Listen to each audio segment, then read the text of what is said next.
Ladies and gentlemen, the President of the United States and First Lady Joe Biden, accompanied by Kateo Hilton.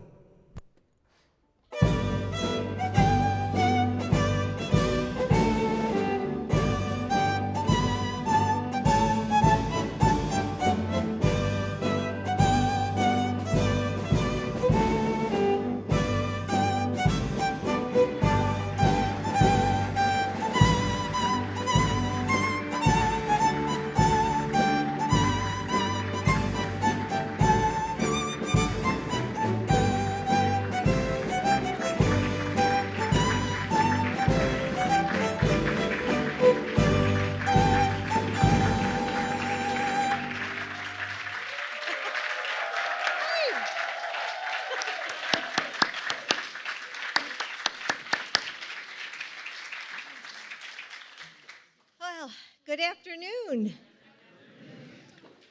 Wow, there is just so much love in this room.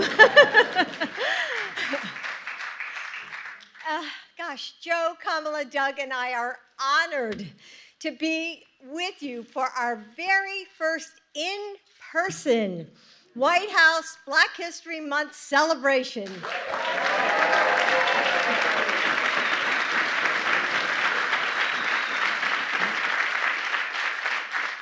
You know, it's great to see so many good friends here with us in the residence. And thank you to DJ D-Nice. Where is he? Ah, there you go. You know, your club quarantine brought us so much joy during the dark moments, and we are so grateful to have you with us today. So thank you for being here.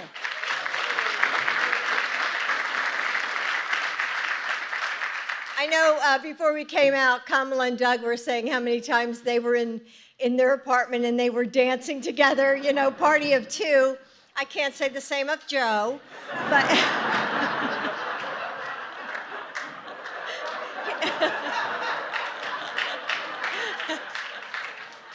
party of one.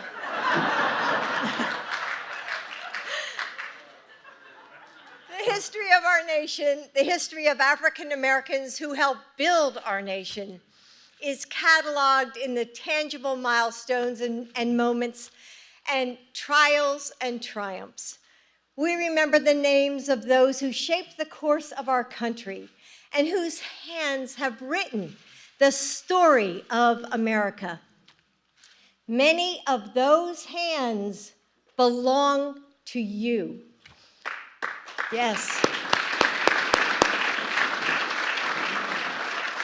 Those who have crafted our laws and dismantled injustice, who have penned our poetry and painted our dreams, who have taught the children who will lead us into the future and flown to the heavens to touch our stars. And yet there are threads stitching our history together that can't be captured by books. The laughter that gives us strength when the world feels hard or hopeless. The joy we find in shared purpose and acts of kindness, and the friendships that restore our faith in the world. That's what we celebrate today. A history as beautiful and diverse as our nation, as strong as the voices who continue to demand justice, a legacy driven by love for one another and hope for a brighter future, a heritage cemented by faith, friendship, and joy. Friends, we are honored to welcome you to the White House today. We are honored to share in the happiness of this celebration, and we are humbled to stand with you as we all work for a better future together. Thank you.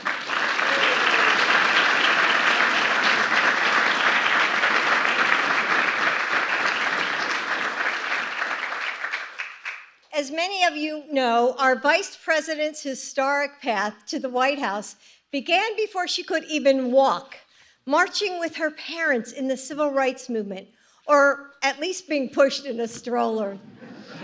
Since then, she has dedicated her life to pursuing justice and opportunity for all. She is a partner to Joe, especially on issues like voting rights, and is proud to be the first but not the last. Ladies,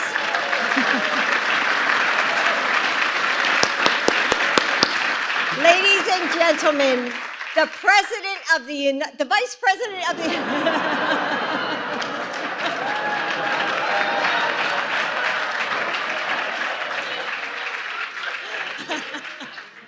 I just said that to make you laugh. The Vice President of the United States, Kamala Harris.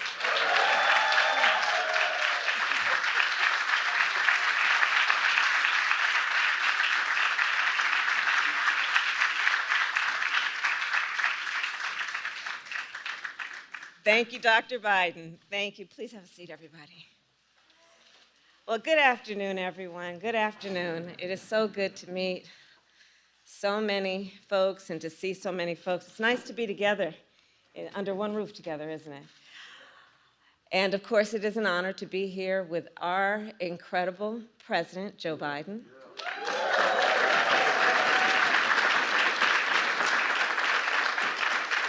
First Lady, Dr. Joe Biden, and the second gentleman of the United States, my husband, Doug Emhoff.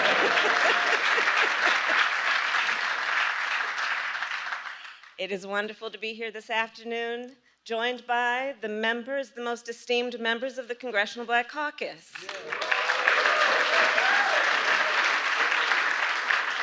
And as a former member of the CBC, I know firsthand that the members of the CBC are truly the conscience, not only of the Congress, but of our country.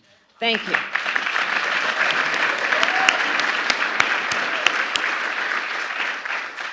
Thank you also to all the clergy joining us today who continue to lift the spirits and the condition of so many people in our country.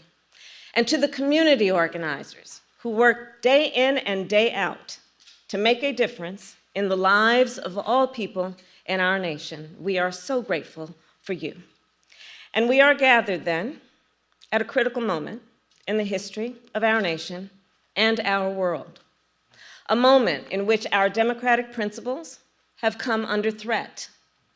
Today, the eyes of the world are on Ukraine and the brave people who are fighting to protect their country and their democracy. And their bravery is a reminder, a most recent reminder, that justice, equality, and freedom must never be taken for granted by any of us.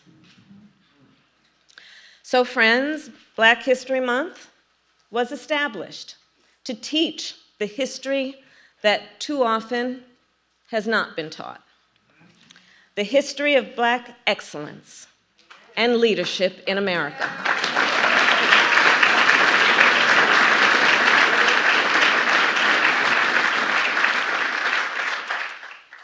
And also the history of resistance and resilience in America.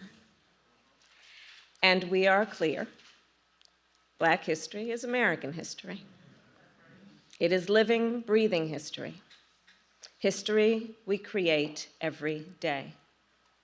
And today, of course, our nation faces many great challenges. Among the greatest is the assault on the freedom to vote. The freedom from which all others flow. It will take an all-hands-on-deck approach to safeguard and strengthen the freedom to vote, and the President and I are committed to securing that freedom, as is everyone here.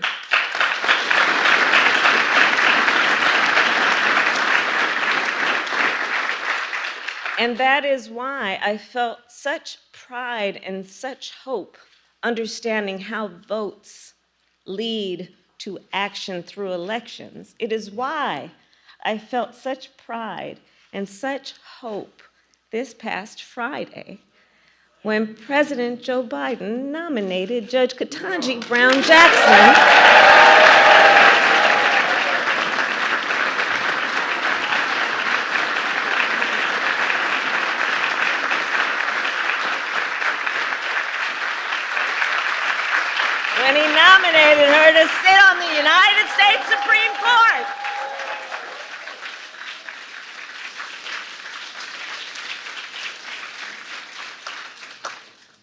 because as we all know, elections matter. And when folks vote, they order what they want, and in this case, they got what they asked for. I went off script a little bit. And Judge Jackson, of course, will make a phenomenal justice. She is brilliant. She has a brilliant mind and a record of excellence. A record that proves she will administer equal justice.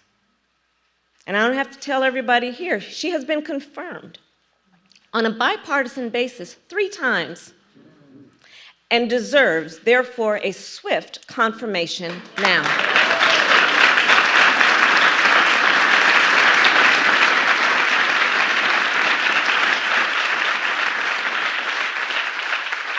And Judge Jackson will be the first Black woman to sit on our nation's highest court.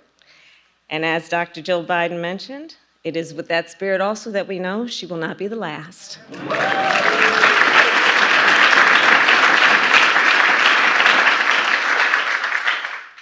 So there is a lot to celebrate. There's a lot to look forward to. There's a lot to work toward. And in remembering our history, we remember those great American heroes who continue to inspire and motivate us, who continue to remind us through our memory of them and their contribution and sacrifice what our role and responsibility is at this moment in history. And speaking of that, then, when everyone walked into the White House today, I'm sure that you may have seen an exhibit celebrating great Black Americans. On display is a campaign poster from Shirley Chisholm. Barbara Lee, I saw you here today. Books by Toni Morrison, Zora Neale Hurston, and Maya Angelou. And a display honoring Dr. Mae Jemison, who I just talked with last week. You know, I'm the head of the Space Council. About her life and her work and her enduring commitment to helping young people find their own path to the stars. In the exhibit, there is also an Ella Fitzgerald vinyl, we used to call it an album, and a Jacob Lawrence painting, which hangs right here in this White House on a permanent basis. And especially significant in this moment, a judicial oath signed by Justice Thurgood Marshall, whose life's work influenced my own. In fact, his portrait hangs currently in the official office of the Vice President of the United States. And a bust of his figure sits in my ceremonial office as well. So as we gather here today and as we prepare to confirm another historic first to our nation's highest court, let us always remember, we stand on the shoulders of giants. Giants in our history, giants in American history, and giants right here in this room. This Black History Month, let us recommit to honoring their legacy with action. Let us continue their fight and our fight for justice and equality and opportunity for all, so that generations to come may stand on our shoulders and reach even greater heights. And history, as I've said many times before, I do believe it to be a relay race. We have been each passed a baton with which we run our part in our pursuit of progress, and we will then pass the baton to the next generation. And in that spirit, it is now my pleasure to introduce a young, brilliant leader who is leading our nation forward with bravery, creativity, and grace and excellence. Please welcome Katayo Hilton.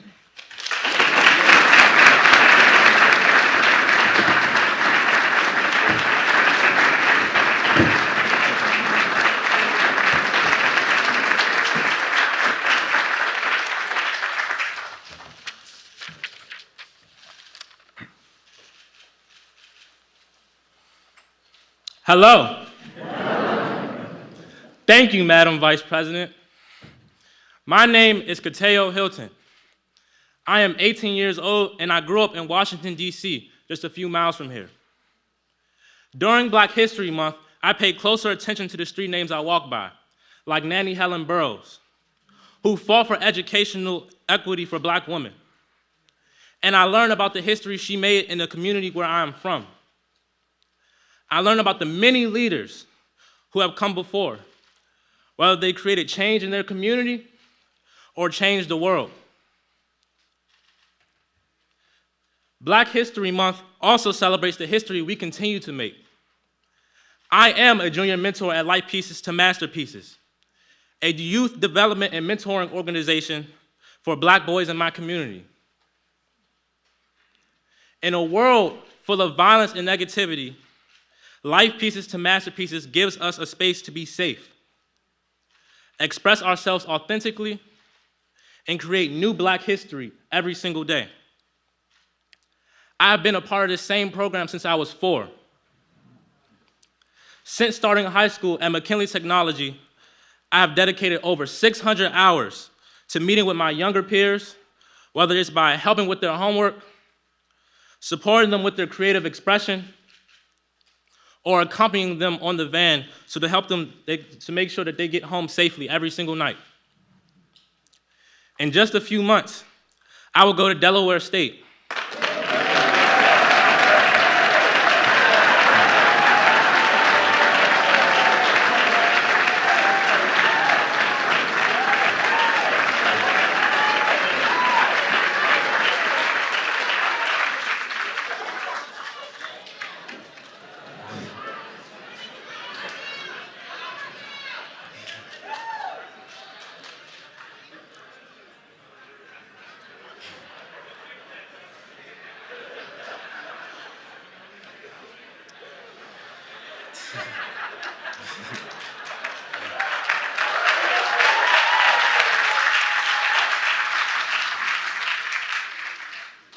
Which I know President Biden will be happy to hear about.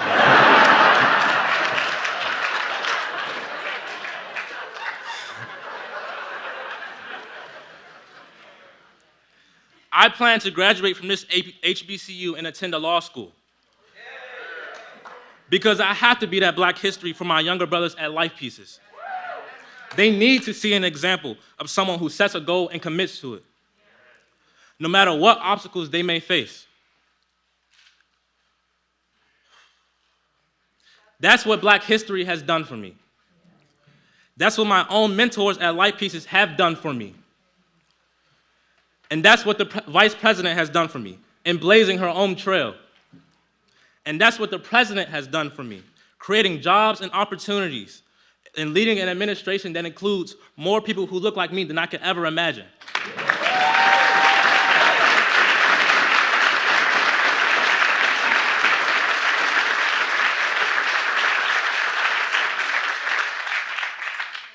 Now,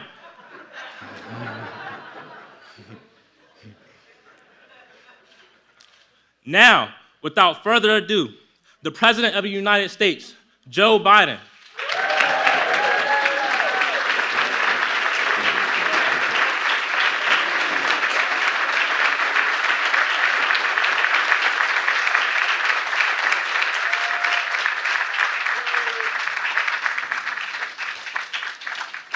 Well, Kateo, I tell you what, you didn't know we have a little ongoing thing in the administration. As you mentioned, there are a fair number of African Americans in high places in my administration.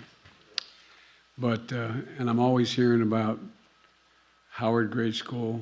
I'm hearing about Morgan Man. I'm hearing about, all these other things. But I keep talking about Delaware State. And although I went to the University of Delaware, I tell you, there's an old expression. I tell you who brung me to the dance. Delaware State University is in the middle of my state, in Dover, Delaware. And we have the 8th largest Black population in America as a percent of population. And the lower 2 counties are fairly conservative. compared to the northern county. And I operated out of Delaware State for a significant portion of my career and campaign, as the gentlewoman from the state of Delaware can tell you.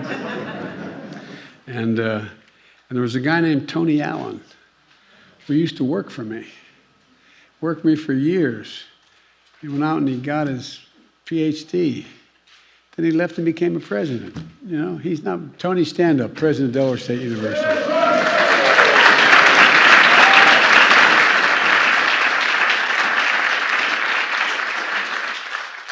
And I learned a long time from good friends of mine in Delaware in the civil rights community that if you want to know where the real power in America lies, it's in the Divine Nine.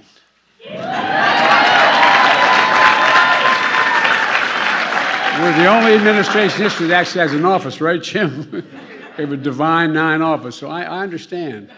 I understand, as they say, who brung me to the dance. And all kidding aside, you're going to be incredible, buddy. You're going to do well. You're going to do very well. And, there is I don't know whether they've been introduced, but my Secretary of Defense, Secretary Austin. So you stand up.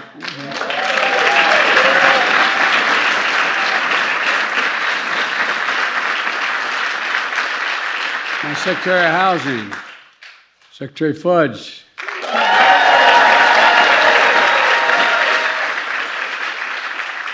My administrator, guy who's running, taking care of the EPA and all the rest from Carolinas, the Administrator Regan. An acting director of OMB, the woman has controls all the money, Shalonda Young.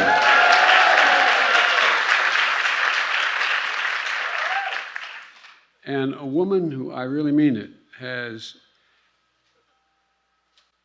let the whole world know who we are. No, really. A woman who has been so incredibly effective in her job, but until recently, till the outrage of Putin and the Soviet Union, trying to reestablish the Soviet Union, basically, but in Russia, to hear her, to listen to her, run the debates at the Security Council as well as the General Assembly at the United Nations, Thomas Greenfield. Linda.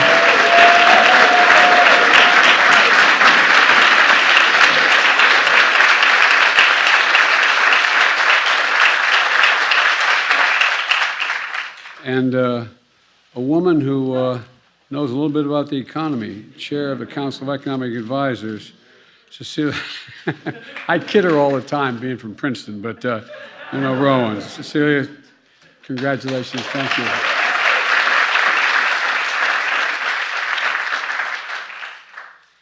And Mr. Secretary, I'm talking about Cateo right now. I think they're ready to elect you to anything you want to be, pal. Look, I want to welcome everyone to the White House. It's been a long drought the last year and a half, not being able to have not just Black History Month, but not able to have any gathering here at the White House of any crowd at all. And it's good to have you back. It's wonderful to be able to host this event in person.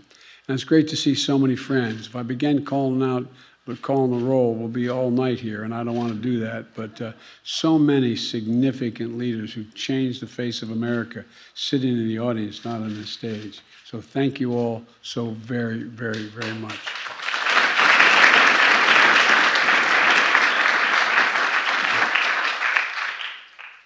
My name is Joe Biden. I'm Joe Biden's husband.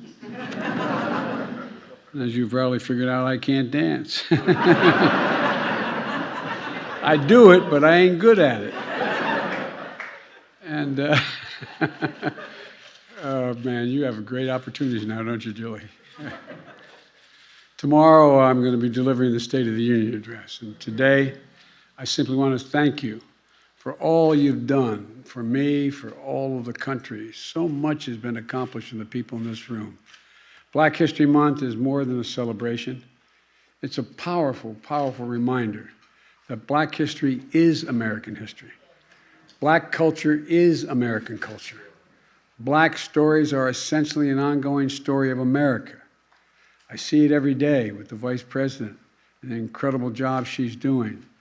We see it in the black members of my cabinet and the White House staff and who are here today, who serve to defend the nation, protect the planet, build the economy, deliver housing, jobs, and justice. And we see it in the tireless, heroic efforts of the Congressional Black Caucus. And I'm going to embarrass him now. I want a former chairman of the Black Caucus has come over to help me run things. Cedric, stand up. Let everybody see you.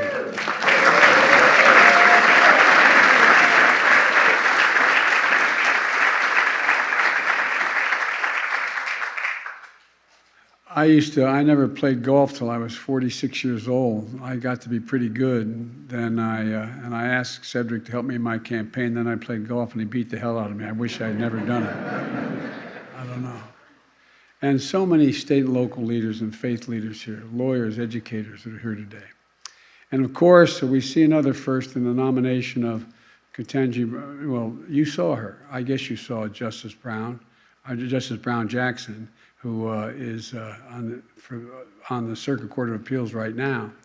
She is an incredible woman. This is a woman who graduated magna cum laude from Harvard. She was the editor of the Law Review. She has done so many other things, but I want to make it clear, not only is she eminently qualified, there were so many others I had to choose from. I can tell you, Jim has supported all the nominees, but the one he most supported was from South Carolina. I've already nominated her to be on the Circuit Court of Appeals, the second highest court in the nation.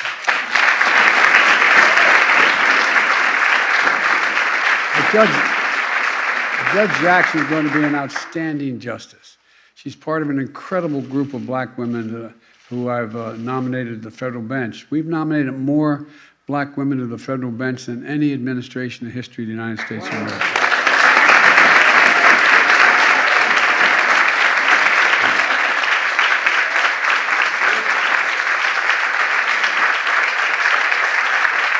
Well,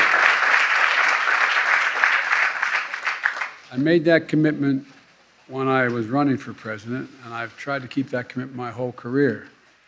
You know, and the first executive order I signed when I came into office, and it was with Cedric's help, I sat down, put pencil to paper, or pen to paper, and signed I instructed every single element of my administration, every department, from the Defense Department to the Justice Department and on, that equity should be the center of all of what we do. And we did that in the COVID-19 response. Remember at the beginning, everyone was concerned whether or not, as usual, African Americans would be left behind. Well, we helped raise the vaccination rate among black Americans and bring it on par with white adults, all same across the board. And I want to thank the members of the Black Coalition Against COVID represented here today as well.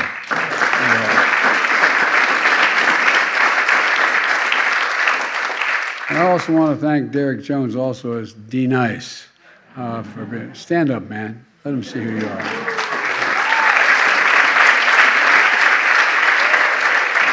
He provided a soundtrack of hope to keep our spirits up during the worst days of that pandemic. And thank you, man. You know, when I took office, I said the American story depends not on how many of us, any one of us, not on some of us, but on all of us, So we're investing in all of us. So many of you here helped enact the American Rescue Plan to deliver immediate economic relief, with rescue checks to tax cuts to eliminate, and the estimate is that we've cut black poverty by over 30%. We reduced child poverty by more than 50% in the black community. The American Rescue Plan also included historic funding that allows cities and states to invest in community violence intervention programs and keep neighborhoods safe.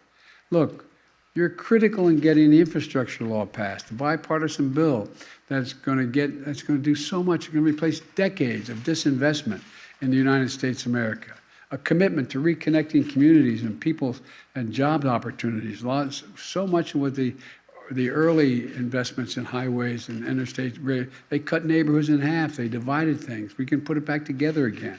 Clean water, high-speed internet. We're going to eliminate every lead pipe in America so our children don't have to worry about whether they're drinking poisoned water in effect. And as part of that law, we made Minority Business Development Agency permanent and seeded it with $110 million so black businesses can get the capital they need to grow.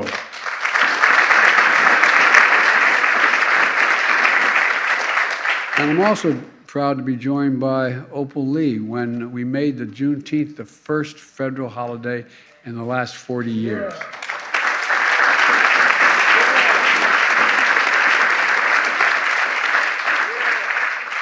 It's good to see Ms. Lee here.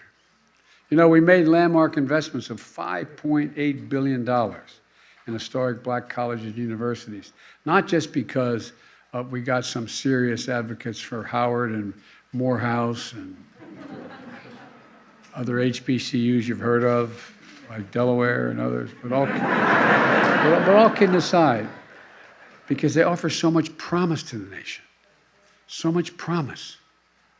It's good to see many HBCU leaders here tonight, including Dr. Devon Williams of Delaware State, Tony Allen, Tony of Delaware State, chair of the board of advisors of HBCUs. And look, and I want all of you to know, we're ready to closely investigate the cowardly, un-American bomb threats against HBCUs. That's underway.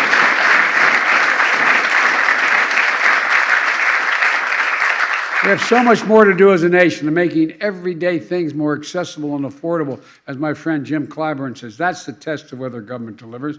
Are they accessible and affordable? Prescription drugs, child care, housing, make health care more affordable, and make progress on black maternal health, something that Kamala has been leading the effort on. To end cancer as we know it, by putting science and technology to work to address the inequities in testing and diagnosis and access to care. And you know, we've got to work to deliver police and criminal justice reform as well. Even though Congress isn't acting, we are making changes in federal law enforcement policies, banning chokeholds, restriction on no-knock warrants, requirements on for federal agents to wear and activate their body cameras, ending the Department of Justice use of private prisons. All this is happening. And the Justice Department has opened pattern and practice investigations for systemic police misconduct in several key police departments in the country. We've just got to stay on it. With your help, we're going to keep pushing on this. And we're protecting our country's threshold liberty, the sacred right to vote, which I've never seen is under such attack. You know, it's always made it harder for blacks to vote, but this is trying to be able to figure out how to keep the black vote when it occurs from even counting. Over the past year, we've directed federal agencies to promote access to voting. We've appointed top civil rights advocates to help the U.S. Department of Justice, which has doubled the number of voting rights enforcement folks on their staff. And again, we call on Congress, pass the John Lewis Voting Rights Act. Pass the Freedom to Vote Act. We can do this. The American people agree with us.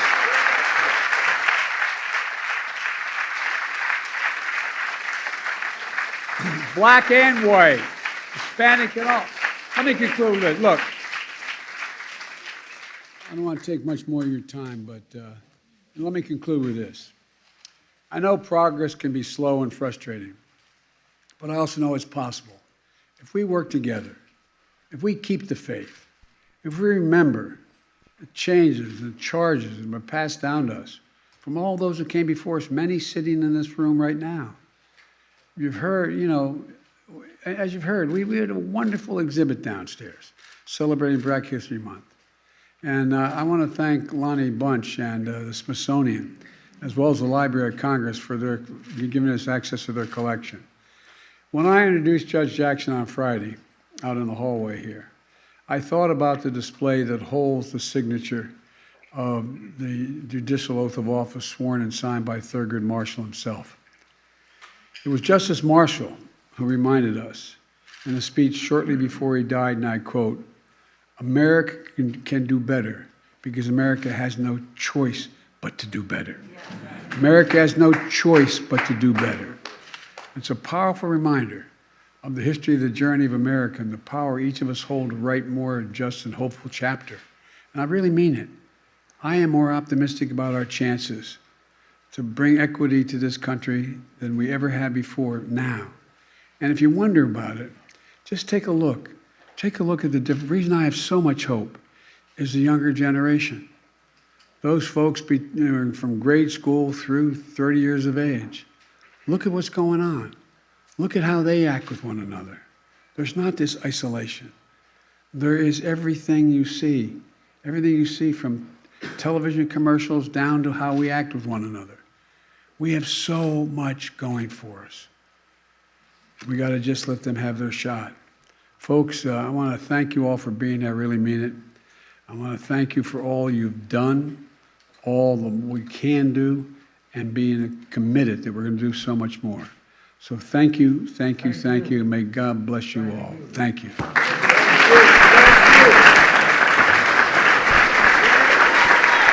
Ladies and gentlemen, please remain in your seats as the President and the First Lady and the Vice President and the Second Gentleman depart the East Room. Thank you.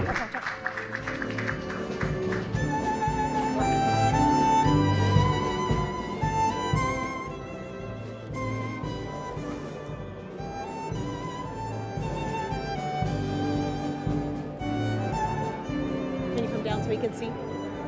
Mr. President, should Americans be worried about nuclear war? No.